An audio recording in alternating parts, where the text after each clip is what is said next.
नमस्कार साथियों, स्वागत है आपका मुकेश क्लासेज के ऑनलाइन प्लेटफॉर्म में। और आज हम यहाँ पर बात करने वाले हैं प्रमुख रियासतों के राजाओं की उपाधियों के बारे में। तो दोस्तों, काफ़ी अच्छी वीडियो आज की होने वाली है, तो वीडियो को आप लाइक ज़रूर करें। अगर आप नए हैं तो सब्सक्राइब जरूर करें हमारे यूट्यूब चैनल को। तो साथियों, हम यहाँ पर बात करने वाले हैं उन उपाधियों के बारे में जो कि आपके एग्ज़ाम में बार बार पूछी जाती है और आपको हर एक एग्ज़ाम में एक ना एक क्वेश्चन इन उपाधियों से देखने को ज़रूर मिलता है। तो आइए साथियों, स्वागत करते हैं हमारी इस क्लास को और देखते हैं कौन कौन सी उपाधियां हैं राजाओं की जो हमारे लिए महत्वपूर्ण है। तो देखिए, सबसे पहले हम बात करने वाले हैं मेवाड़ के बारे में। तो मेवाड़ के जो राजा हैं जिन्हें आप जानते हो और आपने पढ़ा भी होगा, बप्पा रावल के बारे में। तो दोस्तों, बप्पा रावल जो है इन्हें हम कहते हैं हिंदू सूरज। क्या बोलेंगे इनको? हिंदू सूरज कहा जाता है। इन्हें ही हम बोलते हैं राजगुरु। और चकवे की जो उपाधि दी गई है वो बप्पा रावल को दी गई है। ठीक है, ये थोड़ा सा आपको ध्यान में रखना है। और राजस्थान के जो मेवाड़ हमारे पास वंश है, तो मेवाड़ वंश के जो संस्थापक हैं वो भी इन्हीं को ही कहा जाता है साथियों। अगली बात करते हैं हम राणा हमीर के बारे में। और जो राणा हमीर है, तो राणा हमीर जो है इन्हें कहा जाता है मेवाड़ का उद्धारक कहा जाता है। और सबसे इम्पोर्टेंट जो है वो कहा जाता है विषम घाटी पंचानन। तो विषम घाटी पंचानन भी इन्हीं को ही कहा जाता है। ये काफ़ी इम्पोर्टेंट है और कई बार एग्ज़ाम में पूछी गई उपाधि भी साथियों। ठीक है, तो विषम घाटी पंचानन है, ये आपको ध्यान में रखनी है। क्लियर है साथियों? चलिए आगे हम बात करते हैं राणा कुंभा के बारे में। और जो राणा कुंभा है, राणा कुंभा के बारे में बात करते हैं। तो राणा कुंभा की जो उपाधि है वो है हिंदू सुल्तान। ये थोड़ा सा आपको ध्यान में रखना है, हिंदू सुल्तान है। अभिनव भट्टाचार्य भी महाराणा कुंभा को ही कहा जाता है। राणा रासो भी कुंभा को ही कहा जाता है जो महाराणा कुंभा है। इतिहासकारों का आश्रयदाता होने के कारण इन्हें राणो रासो कहा गया है। ठीक है, हाल गुरु भी इन्हें ही कहा जाता है। हाल गुरु की बात करें तो पहाड़ी किलों को जीतने वाले जो हमारे पास महाराणा कुंभा है वो इन्हें ही कहा जाता है। ठीक है, दान गुरु हो गए, छाप गुरु और छापा मार युद्ध प्रणाली जो है इन्होंने अपनाई थी महाराणा कुंभा ने। इसी कारण जो है इनको छापामार युद्ध प्रणाली के जनक भी इन्हीं को ही कहा जाता है साथियों। ठीक है, तो महाराणा जो कुंभा है इनकी काफ़ी सारी उपाधियां हैं जो जितने के पीछे गुरु लगते हैं, तो थोड़ा सा आपको ध्यान में रखना है। ये महाराणा कुंभा की उपाधि हो जाएगी साथियों। ठीक है, और जो हमारे पास कीर्ति स्तंभ जो है जो कि चित्तौड़गढ़ दुर्ग में बना हुआ है, उसमें इनको काफ़ी सारी उपाधियों के द्वारा यहाँ पर इनको दर्शाया गया है, बताई गई उपाधियाँ। ठीक है, चलिए अगला देखते हैं। इंपॉर्टेंट शासक हमारे पास जो आता है वो है राणा सांगा। और राणा सांगा को आप जानते होंगे, यहाँ पर हिंदू पथ शासक इनको कहा जाता है। ये ध्यान रखना, कई बार एग्जाम में पूछा गया है। हिंदू पथ शासक, हिंदू पथ शासक मतलब कि जो हमारे पास राजस्थान में जितने भी राजपूत थे उनको एक करने वाले जो हमारे पास शासक है वो राणा सांगा ही है। जब आपने बयाना का और खानवा का जब युद्ध आपने पढ़ा होगा तो वहाँ पर आपने जरूर देखा होगा। ठीक है, तो बात करते हैं अगली उपाधि जो है वो है सैनिकों का भग्नावशेष। ये कर्नल जेम्स टोड के द्वारा दी गई इनकी उपाधि है। कर्नल जेम्स टोड हमारे इतिहास के जो जनक कहते हैं इनको, तो थोड़ा सा इनको ध्यान में रखना। ठीक है, चलिए। और राज सिंह को आप जानते होंगे दोस्तों, यहाँ पर राज सिंह जो है इनकी उपाधि है काफ़ी अच्छी, विजय काट कातू। ठीक है, यानी कि सेनाओं को जीतने वाला। और हाइड्रोलिक रूलर भी इनको ही कहा गया है, ये थोड़ा सा आपको ध्यान में रखना है, ये काफ़ी अच्छी है। और विजय काट कातू जो है ये काफ़ी बार एग्जाम में पूछी गई इनकी उपाधि है। राज सिंह का जो संघर्ष रहा है वो औरंगजेब के साथ में रहा है, तो थोड़ा सा राज सिंह के बारे में भी आपको ध्यान में रखना है और एग्जाम में कई बार पूछा जाता है।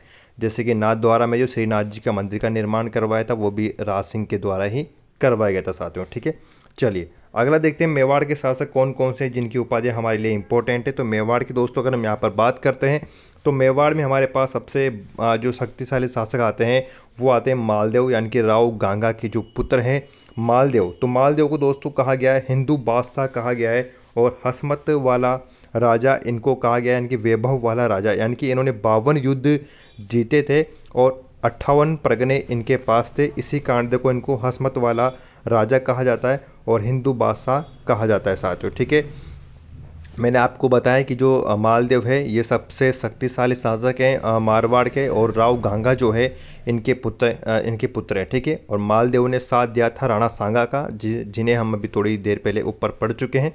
तो राणा सांगा का जब युद्ध हुआ था खानवा का युद्ध, उस खानवा के युद्ध में भी मालदेव ही गए थे सेना लेकर। ठीक है, तो थोड़ा सा ध्यान रखना। और बात करें चंद्रसेन, तो चंद्रसेन को आप जानते हो, इनका जो काफ़ी नाम रहा है मारवाड़ में, लेकिन इनका इतिहास नहीं लिखा गया है। इसी कारण दोस्तों इनको कहा जाता है मारवाड़ का भूला बिसरा राजा, क्योंकि ये काफ़ी अच्छे राजा रहे हैं लेकिन इतिहास इनका नहीं है। इसी कारण को मारवाड़ का भूला बिसरा राजा कहा जाता है और मारवाड़ का प्रताप भी कहा जाता है। जिस प्रकार से महाराणा प्रताप ने कभी भी मुग़लों की अधीनता स्वीकार नहीं करी, उसी प्रकार राव चंद्रसेन ने भी मुग़लों की अधीनता स्वीकार नहीं करी थी। तो ये चंद्रसेन जो है वो महाराणा प्रताप के पहले के हैं, इसी कारण इनको मारवाड़ का प्रताप कहा जाता है और प्रताप का अग्रगामी कहा जाता है, क्योंकि अग्रगामी यानी कि पहले के हैं यहाँ पर। तो मारवाड़ का अग्रगामी हमारे पास राव चंद्रसेन है और मारवाड़ का प्रताप इनको कहते हैं। जैसे जिस प्रकार से कार्य महाराणा प्रताप ने किए, उसी प्रकार से कार्य मारवाड़ में राव चंद्रसेन ने किए थे, ठीक है। और मैंने आपको बताया कि इनका इतिहास नहीं लिखा गया है इतना, इसी कारण को मारवाड़ का भूला बिसरा राजा भी कहा जाता है। बात करते हैं गज सिंह के बारे में, और गज सिंह की जो उपाधि हमारे पास आती है वो आती है दल थम्बन उपाधि है, जो जहांगीर के द्वारा दी गई थी। इसको एक बार एग्जाम में भी पूछा गया था साथियों। गज सिंह की जो उपाधि है तो आपको ध्यान में रखना है, हालांकि जितनी भी उपाधियाँ मैं आपको बता रहा हूँ वो सारी एग्जाम में पूछी गई उपाधियाँ हैं।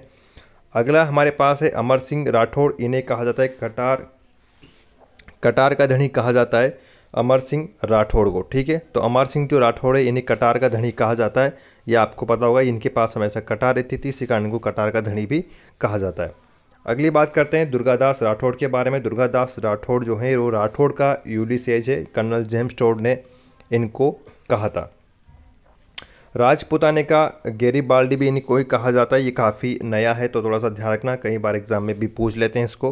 राजपुताने का गैरिबाल्डी भी इन्हीं कहा जाता है और मारवाड़ का अणबिंदिया मोती भी इन्हीं को ही कहा जाता है साथियों, ठीक है। दुर्गादास की बात कर रहे हैं, दुर्गादास की छतरी कहाँ पर बनी हुई है ये आप मुझे कमेंट करके बताएंगे कि वीर दुर्गादास की जो छतरी है वो कहाँ पर बनी हुई है या किस नदी के किनारे पर इनकी छतरी बनी हुई है, क्लियर है।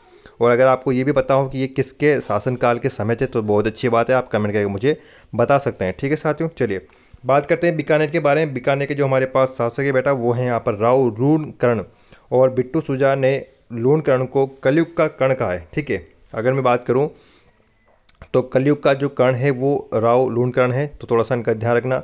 और कर्ण सिंह की बात करें तो जांगलधर का बादशाह कहा जाता है किसको, कर्ण सिंह को। तो जांगलधर का जो बादशाह है वो कर्ण सिंह है, ये भी आपको ध्यान में रखना है साथियों, इंपॉर्टेंट है, ठीक है। और राय सिंह की बात करें तो मुंशी देवी प्रसाद ने राजपूताने का कर्ण जो कहा गया है वो कहा गया है साथियों किसको, राय सिंह को कहा गया है, ठीक है। तो राजपूताने का कर्ण कौन हो जाएगा, वो राय सिंह है जो कि बीकानेर के शासक थे। और मैंने आपको बताया कि कलयुग का जो कर्ण है वो राव लूणकर्ण है, ठीक है, ये ध्यान रखना। बात करते हैं चौहान वंश के बारे में, और चौहान वंश जो हमारे पास है इसमें दो शासक हमारे पास इंपॉर्टेंट है, विग्रहराज चतुर्थ, जिनका अन्य नाम जो है वो बिसल देव भी है, जिन्होंने बिसलपुर बांध बनवाया था टोंक में, वो इन्हीं के नाम पर है। और कवि बंधु जो कहा जाता है वो विग्रहराज चतुर्थ को ही कहा जाता है। अगर विग्रहराज चतुर्थ के बारे में बात करें तो इन्होंने ही संस्कृत पाठशाला का निर्माण करवाया था, जो कि वर्तमान में 2.5 दिन का झोपड़ा बना हुआ है। बात करते हैं पृथ्वीराज तर्ते के बारे में, और पृथ्वीराज जो तर्ते है इनको राय पितोरा कहा जाता है, और दल पुंगल की जो उपाधि है वो पृथ्वीराज चौहान तर्ते को ही दी जाती है साथियों, ठीक है। और पृथ्वीराज चौहान ने किसके साथ युद्ध किया था ये भी आप मुझे कमेंट करके बता सकते हैं साथियों, ठीक है। तो आज की क्लास में हमने यहाँ पर बात की है राजस्थान के जो राजाओं हैं इनकी उपाधियों के बारे में। अगली इंपॉर्टेंट क्लास मैं फिर से लेके आऊँगा साथियों, तो इस क्लास को लाइक करें अगर आपको अच्छी लगी हो तो, और अगर आप नए हमारे यूट्यूब चैनल पे तो चैनल को सब्सक्राइब जरूर करें साथियों, ठीक है। मिलते हैं अगली वीडियो में। जय हिंद, जय भारत।